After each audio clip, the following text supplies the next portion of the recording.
Hello students, हमारे channel देववाणी संस्कृत में आपका स्वागत है। आज हम आपके लिए कक्षा 10 की पाठ्य पुस्तक संस्कृत गद्य भारती का 9वें पाठ का चौथा भाग लेकर उपस्थित हुए हैं, जिसका नाम है जीवनम निहितम वने। वन में जीवन निहित है।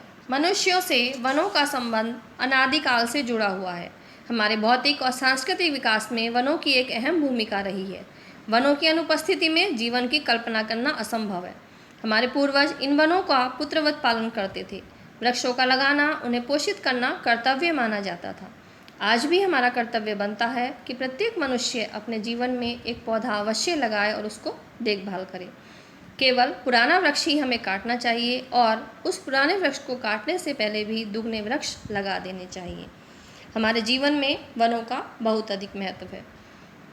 हमारे ऋषि मुनियों ने आरण्यक ग्रंथ आदि की रचना और अनेक अनुसंधान वनों में रहकर ही किए हैं, किंतु खेद है कि निरंतर बढ़ती हुई जनसंख्या वाले और बढ़े हुए लोभ वाले मानव ने तात्कालिक थोड़े से लाभ के कारण ही विचार शून्य होकर वनों को इस सीमा तक काट डाला है कि उसने अपने जीवन के लिए ही भय उत्पन्न कर लिया है।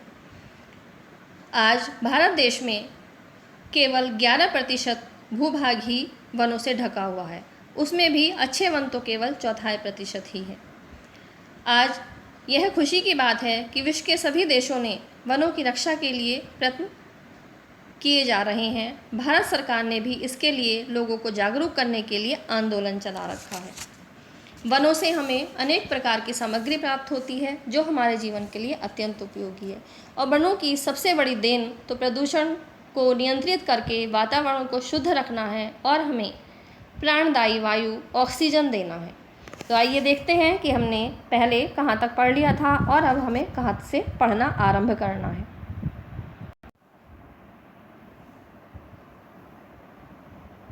यहाँ तक पढ़ लिया था कि मनोरंजन और शिक्षाप्रद होता है पक्षियों का आचरण। अस्माकं देशे सालिम अली महान विहगानुवीक्षको जाता येन पक्षी विज्ञान विषये बहूनि पुस्तकानि लिखितानि सन्ति।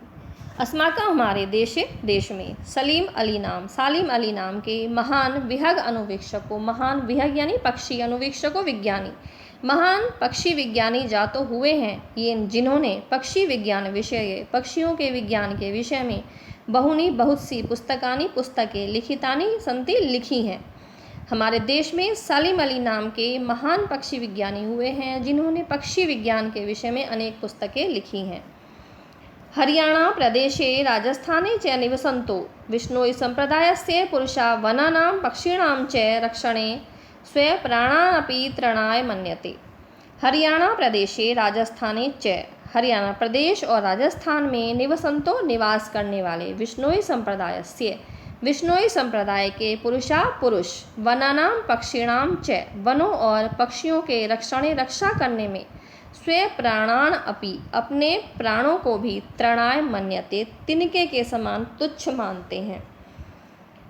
ते हरित वृक्षानां छिन्दन्ति न अपि च अन्यान छेदुम सहन्ते। न तो वे सब हरित वृक्षान, हरे भरे पौधों को, पेड़ों को छिन्दन्ति स्वयं काटते हैं, न अपि और न ही अन्यान छेदुम सहन्ते, दूसरों के द्वारा काटा जाना सहन करते हैं। वन्य पशूनाम आखेटो अपि तेषां वस्तिषु नितरां प्रतिषिद्धः। वन्य पशूनाम, वन के पशुओं का, आखेटो शिकार भी, तेषां उनकी, वस्तिषु वस्ती में, नितरां पूरी तरह से, प्रतिषिद्ध है बंद है यानी कि निषिद्ध है। जोधपुर नरेशस्य प्रसाद निर्मार्थम काष्ठहेतो केजरी वृक्षाणां कर्तन आज्ञा विरुद्धम एकैक्षः शतत्रय संख्यकै विष्णोई स्त्री पुरुष है विच्छेदिष्यमाण वृक्षाणाम आलिंगदपि प्रथमम अस्माकं वपुश्छेद पश्चात् वृक्षः इति एव जलपदवी स्वप्राणा दत्ता।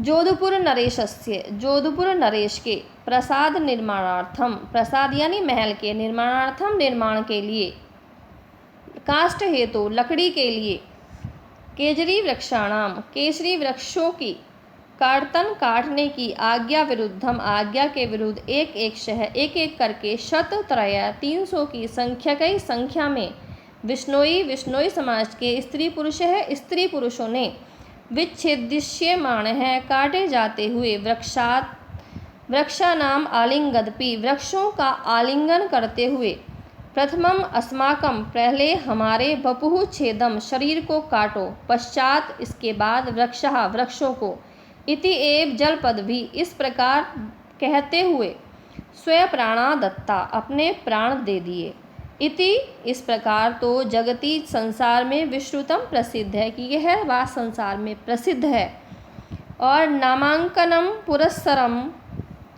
तत्र अंकितम च, और नामांकन पूर्वक तत्र वहाँ अंकित है या लिखी हुई है, कि किस प्रकार से और किन किन लोगों ने वृक्षों की रक्षा के लिए वहाँ अपने प्राणों का बलिदान कर दिया था। न अस्ति एषो अस्माकम् अभिप्रायो यत् वनेभ्यः प्राप्यो लाभो ग्राह्यम् एव न नहीं है, अस्ति नहीं है, एषो यह, अस्माकम हमारा, अभिप्रायो अभिप्राय, यत् की, वनेभ्य वनों से, प्राप्यो लाभो प्राप्त लाभ, ग्राह्य एव न नहीं ग्रहण करना चाहिए, अर्थात हमारा यह अभिप्राय नहीं है कि वनों से प्राप्त लाभ प्राप्त ही नहीं किया जाना चाहिए। सह तो अवश्यम ग्राह्य है, सह तो वह तो, अवश्यम अवश्य ही, ग्राह्यम ग्रहण कर लेना चाहिए, प्राप्त करना चाहिए, यथा किंतु, जिस प्रकार से, मधुमक्षी कहा, मधुमक्खी, पुष्पाणाम हानि,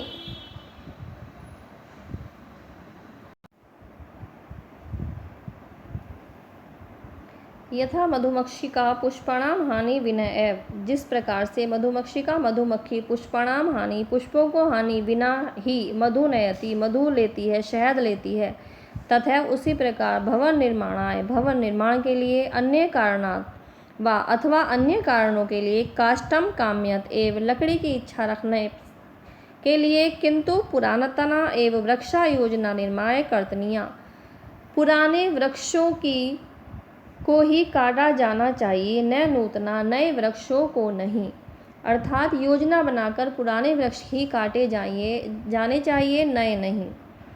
यावंतम कर्तनीयात तत्द्विगुणात् पूर्वत एव आरोपणीया, यावंत जितने, कर्तनीयात काटे जाएं, तत् उनसे, द्विगुणाच दुगने, पूर्वत पहले ही, आरोपणियाँ लगाए जाने चाहिए, अर्थात जितने वृक्ष काटे जाएं, काटने से पहले उनसे दुगने रोप दिए जाने चाहिए।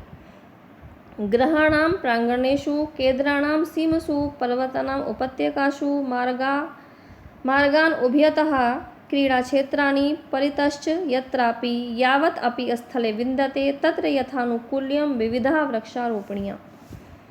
ग्रहाणाम प्रांगणेषु, घरों के आंगन में, केदाराणाम सीमसु, केदाराणाम खेतों की, सीमसु सीमाओं में, पर्वतानाम उपत्यकासु, पहाड़ों की तलहटियों में, मार्गात उभयतः, मार्ग के दोनों ओर, क्रीडा क्षेत्राणि परितः, खेल के मैदान के चारों ओर, यत्रापि, जहाँ भी, यावत अपि, जितना भी, स्थलम विद्यन्ते, स्थान मिले, तत्र वहाँ, यथानुकूल्यम, यथानुकूल, विविधा वृक्षः, अनेक वृक्ष रोपणियाँ लगाए जाने चाहिए। प्रत्येकम देशवासिनम एव विधेयम, प्रत्येकम जन्म मृत्यु विभाष वृक्षारोपणे नाम अनुसृतः स्यात्, प्रत्येकम देशवासिनः, प्रत्येक देशवासी द्वारा, एवं एव, इस प्रकार ही, विधेयम किया जाना चाहिए, प्रत्येकम जन्म, प्रत्येक को, जन्म, मृत्यु, विवाह आदि कार्य पेड़ लगाकर ही संपन्न करने चाहिए। यद एवं स उत्साह योजनाबद्धम च कार्य भवेत्, यत एवं, यदि, इस प्रकार से यह काम उत्साहपूर्वक, योजनाबद्धम, योजनाबद्ध तरीके से हुए, आरोपितानां वृक्षाणां च निरंतरं पोषणम उपचर्येत, और लगाए गए वृक्षाणाम, वृक्षों का निरंतर पालन पोषण देखभाल उपचर्यित हो तब वर्ष 10 एक नमैव, तो 10 वर्षों में ही निकामम अत्यधिक क्षतिपूर्ति भवे, क्षतिपूर्ति हो जाएगी। किम बहुना, अधिक क्या, वृक्षाणाम पशु पक्षिणाम च रक्षणे, वृक्षों और पशु पक्षियों की रक्षा करनी चाहिए। विष्णोई संप्रदायस्य आदर्श है सर्वे अपि पालनीयम, विष्णोई संप्रदाय का आदर्श सर्वे अपि सभी के द्वारा पालन किया जाना चाहिए। एवं च ब्रूमः, हम तो यह कहते हैं कि वनेन जीवनम रक्षेत, वनेन वन के द्वारा जीवन की रक्षा की जानी चाहिए। जीवनेन और जीवन द्वारा वनम पुनः वन की रक्षा की जानी चाहिए। माँ बनानी नरस छिद्देत, मनुष्यों द्वारा वन नहीं काटे जाने चाहिए। जीवनम निहितम वने, क्योंकि वन में जीवन निहित है।